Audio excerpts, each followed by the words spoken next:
Yeah, I think he's been on mostly Kazuya this weekend, or this Saturday, Sunday, whatever day it is over there in France.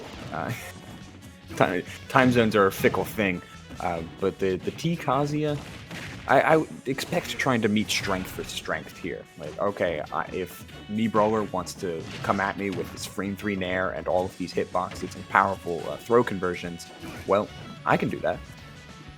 Yeah, I've got a pretty good move in my arsenal that we immediately see coming out. The electric is going to shut down a lot of that close range boxing. Just having the invulnerability on it, having the ability to just kind of throw it out and try to clip Kid is going to force Kid to play, I think, a little bit more whip punish, a little bit more bait and punish. Unfortunately, though, getting punished as T does take the first stop. It always baffles me how ready T is just to let things rip. Of course, like every Kazuya is ready to let like electrics rip, just like every Mii Brawler main is ready to let like up air upbeat. It's always in the chamber. What T does different from a lot of other Kazuyas is be willing to do other Hail Marys. Case in point, why did we just do Wave Dash Dragon God Fist? Why did we do that? Because if it worked, it would have killed. He feels it in his bones.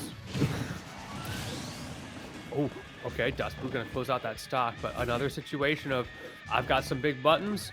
I know when to throw them out. Now, Kid on the back foot. Now we're seeing that bait and punish attempt, trying to get T to overextend. One of the challenges is going to be, though, if you overextend with an electric, there's not really a lot Kid can do unless he has the perfect positioning. Like, we got a dash attack off of it, and all of a sudden, it's T's turn again. Ooh, that DI was a little bit rough on the Demon Wings trade with Nair. Okay. Getting rough here as Kid starting to fall behind. You really need to find these grabs, but it's so hard to grab Kazuya reliably. Oh, yeah, Kid getting a little bit antsy there. Felt the need to go for the F smash, and you can't blame him. He needs the kill there. You have to alter your risk reward, hoping to find that. And unfortunately, it was all risk that time around. As we get a cheeky little replay of how that ended. I like the Nair attempt there. Unfortunately, it was just a little bit off. Bro. See, he misses electric, and it's still his turn because Kid's facing the wrong way. Yeah.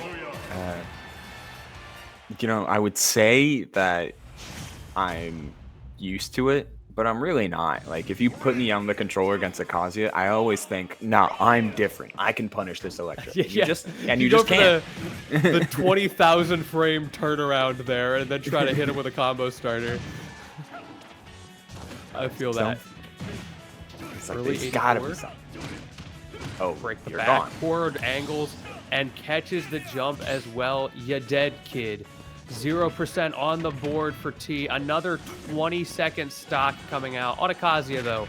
That may be a little bit Ooh. less surprising, but we might be answering back. Good tech from T. Staying alive.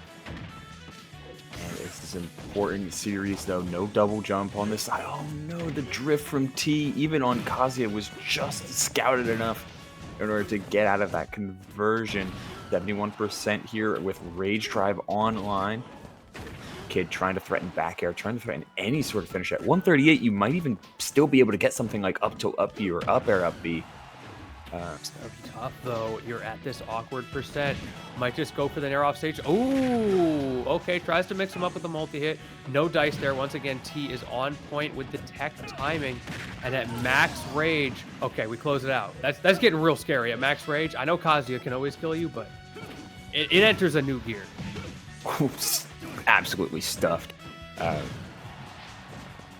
Okay, you do have the flip jump, but oh man, yeah, the searing edge, that forward air coming straight down. That up air was so lingering. T is just on point with every bizarro offensive option, and then you still have to worry about the electrics that are coming out at breakneck pace, trying for the jab checks. No dice, can't duck these, can't duck that either. Oh. And yeah, we just saw twice in a row on those platforms the same thing.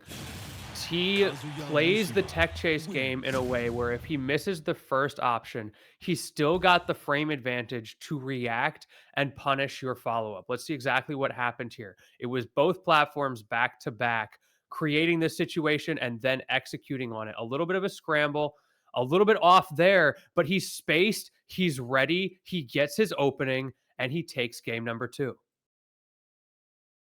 Yeah, it's probably it's a Kazuya setup, right, Lentini, where you just like you do one dash in, and then you put yourself in the perfect spot to where auto turnaround will reposition you whichever face already, and then all you have to do is just recognize the side swap and then dash forward up smash. Yeah, I think the place where we see that the most, like, visually obviously is what players like Light will do with Fox, where they'll do a run-up jab and then react to the tech option.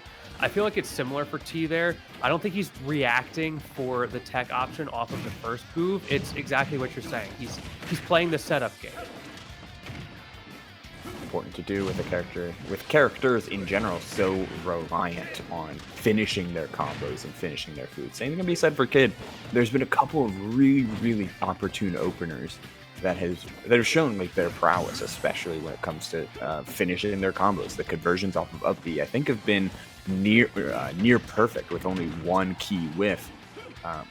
The only thing I'm interested in is maybe we see kids start to try and like emphasize that flashing Mach Punch as their neutral special. Not in that instance, because you have that potent back air kept Kazuya in a disadvantaged situation the entire time. But eventually you need to start maximizing these openers, and flashing Mach Punch, while it's a little bit more stingy than something like a jolting haymaker on that up B, you can find some pretty early stocks with it. 100% agree. And as long as we're talking about our Kid offensive wish list, another thing I'd like to see is more of what we got on that first stock, the edge guarding. T is going to be very exploitable at the apex of that up special. That is the prime opportunity for Kid to make something happen, to get those early kills. And it was a struggle in the first game, but he has the lead because he was able to do it here in the second. Yeah, I guess he doesn't have the lead anymore. It's actually brought it back a little bit. With a rage drive online, you better be careful the laser comes through in order to guarantee T the ledge. Okay, we're just reacting. Love to see All right, you got it. But I think he's leaning on the same type of idea that you're talking about. Where it's like, okay, I want to make sure I'm not engaging with Kazuya once he's settled his feet on the ground. Once those Nikes hit the floor, I'm disengaging. But Nikes hit the floor. Kazuya's a sneakerhead. Oh, are you gone? Yeah, you're gone. Yeah. Hey, it's Mii Brawler PS2. Yeah. We don't take him here. Yeah, I'm honestly surprised it was left open. I feel like a lot of people do this. If they play a character who can benefit from the stage in some way, they say, it's fine. And they forget how much the Marios and the Mii Brawlers of the world can take advantage of it. I saw a tweet just this week. It was in one of those hot take threads that's been going around, where someone was arguing that PS2 is a better stage than Triplats for Mario. And Mii Brawler, of course, falls in that paradigm as well. It's a very interesting conversation. Yeah, I'm actually... There's an argument there. Like, that's not right? like a completely unfounded one. Yeah. It's reasonable. I still think it's Triplats, but it's reasonable. Yeah, like, the fact that it is worth a discussion is certainly something. Like, especially for characters that have, like, more potent ground speed, or at least, like, better, slightly better, like, horizontal approach tools. Of course, for you come with the weakness of Mii Brawler's recovery is not nearly as good as Mario's, but trying to maximize your offense in any way, shape, or form is really important. Hence, moves that we've been seeing Kid go for. We've been seeing a lot of like various conversions that have off of like Nair and up to all the standard stuff that has had some really solid routing, but the falling up airs have yet to really land until just that one, and you can see how explosive those can be. Flashing Mach Punch not going to do it. Excuse me, that's the Mii Brawler up to neutral special. Flash Punch combo, that's the jab one. T taking full advantage of that early death from Kid, really running the neutral game, making it hard to find things like that up there that you're talking about. It's such a small hitbox, and just like that, you got clipped once, Kid, and he clipped you for it. So that is going to be it. T once again taking the W. Yeah, that was kind of quintessential Kazuya stock in that final moment. Oof, that's a rough one. But that's kind of what Kazuya does in this game of Smash Ultimate that we play and love and enjoy. It's all about for Kazuya finding that first opener and maximizing the combo, especially in the current development of Kazuya's like character and meta progression. It's maximizing your combos off of and through platforms to weave routes